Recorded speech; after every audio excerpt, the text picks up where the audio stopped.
శంకర్ మంచి గారు, మేషరాశి వారికి ఈ వారంలో ఎన్ని గ్రహాలు యోగిస్తున్నాయండి? 4 గ్రహాలు యోగిస్తున్నాయమ్మా. చాలా చక్కగా ఉంది. భాగ్యంలో శుక్రయోగం, చాలా అనుకూలమైన కాలం ఇది. అలాగే దశమంలో రవి, చంద్ర, కేతు గ్రహాలు. 2 రాశులలో 4 గ్రహాలు, ఒక రాశిలో 3 గ్రహాలు, ఒక రాశిలో 1 గ్రహం, మొత్తం కలిపి 4 గ్రహాలు రక్షిస్తున్నాయి.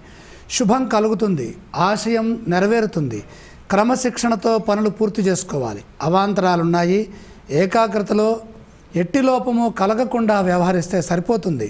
ఎవరి మాటలో పట్టించుకోకండి. మనసులోని కోరికలు వెంటనే నెరవేరుతాయి. సౌభాగ్య సిద్ధి చక్కగా ఉంది. విజయం ప్రాప్తిస్తుంది. వారం మధ్యలో ఖర్చు అధికమవుతుంది. ఆధ్యాత్మికంగా దైవశక్తి లభిస్తుంది. ఒక ప్రమాదం నుండి త్వరగా బయటపడతారు. ఆపదలు దూరం అవుతాయి.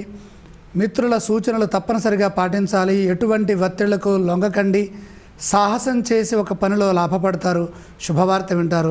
కొందరు సమయానికి సహకరిస్తారు. మొత్తం మీద ప్రశాంత జీవనం కొనసాగుతుంది. మేషరాశి వారు పఠించవలసిన స్తోత్రాలు ఇవ్వండి.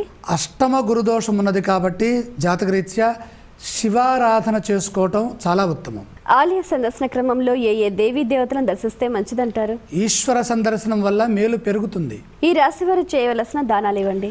శనగలు దానం చేయడం ద్వారాగా అధికమైనటువంటి లాభాలు సమకూరుతాయి.